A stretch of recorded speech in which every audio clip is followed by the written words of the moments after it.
මුළු ඉන්ටර්නෙට් එකම හොල්ලන අපේ ස්පයිඩර්මෑන් බ්‍රෑන්ඩ් නිව් ඩේ එකේ දෙවෙනි ට්‍රේලර් එක ලීක් වෙලා ජූනි 7 වෙනිදා ඉඳන් ලීක් වෙච්ච මේ දර්ශන වලින් අපේ ස්පයිඩර්මෑන් දරුණු විදියට මැරෙනවා කියලා ලොකු කතාවක් පැතිරෙනවා.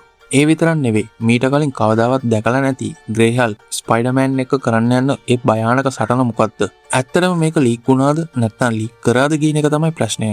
මොකද සෝනි කියන්නේ ප්‍රොමෝෂන් එක ඔෆිෂියල් කරනවට වඩා මේ වගේ ලීක්ස් වලින් තමයි එයාලගේ ප්‍රොමෝෂන් එක තවත් වැඩි කරගන්නේ. එහෙනම් යාළුවනේ, අපි බලමු මේ ට්‍රේලර් දෙකේ මොන වගේ දේවල්ද තිබිලා තියෙන්නේ. ෆෑන්ස් තීරිස් මොනවද? ඒ වගේම මගේ අදහසත් ඇඩ් කරලා බලමු. ඉතින් වැඩි කතාවක් නැතුව අපි වීඩියෝ එකට යමු. අමතක නොකර වීඩියෝ එකට ලයික් එකක් දාලා සබ්ස්ක්‍රයිබ් කරන්නත් අමතක කරන්න එපා. මම මයික් ටොක්ස්.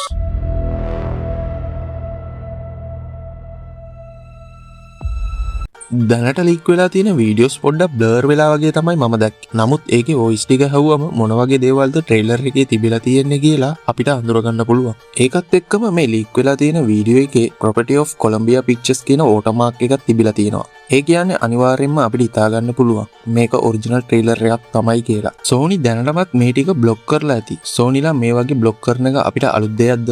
මීට කලින් මෙයාලා මේ වගේ කොච්චර දේවල් කරලා තියෙනවද? ඉතින් ෆයිනලි අපේ ස්පයිඩර්මෑන්ට ඕර්ගැනික් වෙබ් එක තියනවා කියලා මේ ලීක් වෙච්ච වීඩියෝස් වලින් බලා ගන්න පුළුවන් වුණා. ඒ කියන්නේ අපේ ටෝබි වගේම මේ ස්පයිඩර්මෑන්ගෙත් ඕර්ගැනික් වෙබ් එක බලා ගන්න පුළුවන්. ඉදිරියට එන ෆිල්ම්ස් වල වෙබ් ෂූටර් නැතුව අපිට මේ ස්පයිඩර්මෑන්ව බලා ගන්න පුළුවන් වෙයි. ඒකත් එක්කම මේ ට්‍රේලර් එකේ ග්‍රේ හල්ක්ව පෙන්නලා තියෙනවා. පොඩ්ඩක් ඉන්න. අපේ MCU එකේ ග්‍රීන් හල්ක් විතරයිනේ ඉන්නේ. කොහොමද ග්‍රේ හල්ක් ආවේ? මේ වගේ ඔයාලා හිතද්දී ඇත්තටම ග්‍රේ හල්ක් කියන්නේ හල්ක්ගේ ශරීරය ඇතුලේ ඉන්න තවත් චරිතයක්. ඇත්තටම හල්ක් කියන කැරක්ටර් එක නිර්මාණය කරන කාලේ, ඒ කියන්නේ 1962 දී ස්ටෑන්ලි සහ ජක් කර්බි කියන මුලින්ම මේ චරිතය පෙන්නලා තිබ්බේ අලු පාටින්. ඉතින් ඒ දවස්වල මේ අලු පාටින් ඉන්න හල්ක්ව print කරන්න බැරි වෙච්ච නිසා පස්සේ කාලෙක හල්ක්ව කොළ පාටින් print කරන්න පටන් ගත්තා. කොමික්ස් වල නම් පෙන්නලා තිබ්බේ මෙයා හල්ක් ඇතුලේ ඉන්න තවත් චරිතයක් කියලා. ග්‍රීන් හල්ක්ට වඩා මෙයාට කතා කරන්න පුළුවන්, ගොඩක් බුද්ධිමත්, ඒ වගේම චුට්ටක් කපටි ගති ගුණ තියෙනවා. අපේ ග්‍රීන් හල්ක් වගේ නෙවෙයි, ගොඩක්ම වෙනස්. දෙන්නගේ පවර්ස් ගත්තොත් ග්‍රීන් හල්ක්ට තමයි ගොඩක්ම පවර්ස් තියෙන්නේ. දැන් මට හිතෙන්නේ මේකේ අපිට ග්‍රේ හල්ක්ව පෙන්නනවා නම් අනිවාර්යෙන්ම මේ වැඩේ කරන්නේ ජීන් ග්‍රේ තමයි. ඉතින් ජීන් ග්‍රේ කියද්දි අපිට මතක් වෙන්නේ සේඩි සින්ක්නේ. ඒ හන්දා මම හිතන්නේ මේ ජීන් ග්‍රේ රෝල් එක ප්ලේ කරන්නේ සේඩි සින්ක් වෙන්නේ නැති. මොකද එයාට තමයි මේ ටෙලිපැති පවර්ස් තියෙන්නේ. එයා හල්ක්ව මයින්ඩ් කන්ට්‍රෝල් කරලා එයාගේ අනිත් චරිතේ, ඒ කියන්නේ ග්‍රේ හල්ක්ව එළියට ගන්නවා ඇති. ඉතින් අපිට ග්‍රේ හල්ක්ව ස්පයිඩර්මෑන් සටනක් බලා ගන්න පුළුවන් වෙයි. දැන් ඉතින් MCU එකටම අලුත් හල්ක් කෙනෙක්ව ඇඩ් කරගන්න පුළුවන්. ඒ කියන්නේ ග්‍රීන් හල්ක්, ස්මාර්ට් හල්ක්, අවසානයේට ග්‍රේ හල්ක්. බලමු ඉතින් හැම ෆිල්ම් එකකම හල්ක්ව චොර කරන විදියට මේකෙත් චොර කරන්නේ නැතුව හොඳට පෙන්නුවොත් හොඳයි. ඊළඟ එක තමයි ස්පයිඩර්මෑන් බන්ධනාගාරය. ඒ කියන්නේ ප්‍රිසන් එක ඇතුලේ සටන් කරන එක. දැන් ඔයාලට මතක් වෙලා ඇති බන්ධනාගාරය කියද්දිම. මොකද ඩෑඩ් ඩෙවිල් ඉන්නේ බන්ධනාගාරයේනේ. ඩෑඩ් ඩෙවිල් සීරීස් එකේ අවසානයේට දැක්කේ එයා බන්ධනාගාරයට යන එක. මම හිතන්නේ අපේ ස්පයිඩර් ඩෑඩ් ඩෙවිල්ව බේරගන්න උත්සාහ කරන්න පුළුවන්. මොකද ද හෑන්ඩ් කියන කණ්ඩායම මේකට පැටලිලා ඉන්න අන්දා අනිවාර්යෙන්ම අපිට ඩෑඩ් ඩෙවිල්ව පෙන්වන්න වෙනවා. මොකද කොමික්ස් වල ඩෑඩ් ඩෙවිල්ගේ හතුරෝ ද හෑන්ඩ් කියන කණ්ඩායම තමයි. එහෙනම් මේකෙත් අපිට ටීම් අප් ෆයිට් සීන් එකක් බලා ගන්න පුළුවන්. ඩෑඩ් ඩෙවිල්, ස්පයිඩර්මෑන් සහ ග්‍රේ හල්ක් නැත්තම් පනිෂර්. තව එක දෙයක් ආරංචි වුණා. මම නම් බැලුවේ නෑ ඒක හරියටම. නමුත් ෆෑන්ස්ලා අතර වැඩියෙන්ම කතා බහ කරනවා ස්පයිඩර්මෑන් මේකේ මැරෙනවා කියලා. ඒක ඇහුවම මටත් ෂොක්. සාමාන්‍යයෙන් මාවල්ලා එහෙම කරන්නේ නෑ. මොකද MCU එකෙන්ම වැඩියෙන්ම සෝලෝ මූවිස් වල කලෙක්ෂන් ගන්නේ ස්පයිඩර්මෑන් විතරයිනේ. ඔයාලා මේ ගැන ස්පයිඩර් නෝයර් එකේ බලන්නේ නැති මෑන් ස්පයිඩර් වගේ කෙනෙක්ව.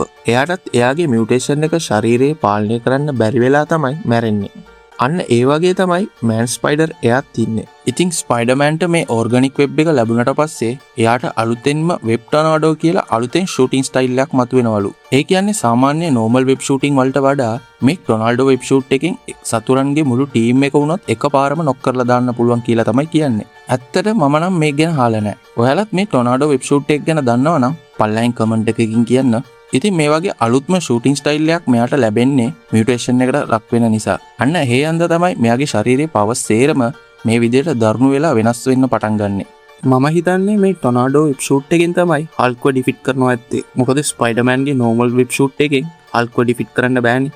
ඉතින් ද අද එවල්වෝ ඩයි කියන කොමික් කතාවෙත් අපේ ස්පයිඩර් මැරලා ආයෙත් ඉපදෙද්දී එයාගේ පවර්ස් සේරම වෙනස් වෙලා වගේ තමයි පෙන්නලා තිබ්බේ. අන්න ඒ කතාවම පොඩ්ඩක් වෙනස් කරලා මේ මූවි එකේ පෙන්නනවා ඇති. මේ සීරීස් එකෙත් මෙයා මැරෙනවා.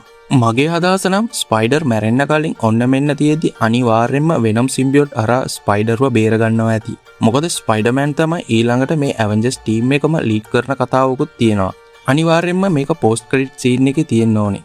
මොකද මාවල් තවමත් වෙනම් දාලා ගියේ සිම්බියොට් එක ගැන මුකුත්ම කිව්වේ නැහැ. ඉතින් මගේ අදහස සීක්‍රට් වර්ස් එකට වෙනම්ව පෙන්නන්න මේ වගේ සිදුවීමක් වෙන්නම ඕනේ. මොකද සීක්‍රට් වර්ස් එකේ නම් ස්පයිඩර්ට බ්ලැක් සූට් එක තියෙන්නම ඕනේ. ඉතින් අපි ස්පයිඩර්ගේ මරණය බලාගන්න වෙන්නේ ආන්ට් මේ මැරෙන සෝන ළඟදී කියලා තමයි කියන්නේ. ඔෆිෂියල් ට්‍රේලර් අප්ඩේට් එක නම් ලබන සතියේ 17 වෙනිදා වගේ අපිට බලාගන්න පුළුවන් වෙයි කියලා තමයි කියන්නේ. බලමු ආවට පස්සේ ට්‍රේලර් එකේ ඇත්තටම මොනවද තියෙන්නේ කියලා. ඔයාලගේ අදහස් මොනවද යාළුවනේ? වෙනම් ඇවිත් ස්පයිඩර්ව බේරගනීද? නැත්නම් ස්පයිඩර් ආයෙත් MCU එකට නැති වෙලා යයිද? ඔයාලගේ අදහස් පල්ලෙන් කමෙන්ට් කරන්න යන්න. ඊළඟ වීඩියෝ එකෙන් හමු වෙමු.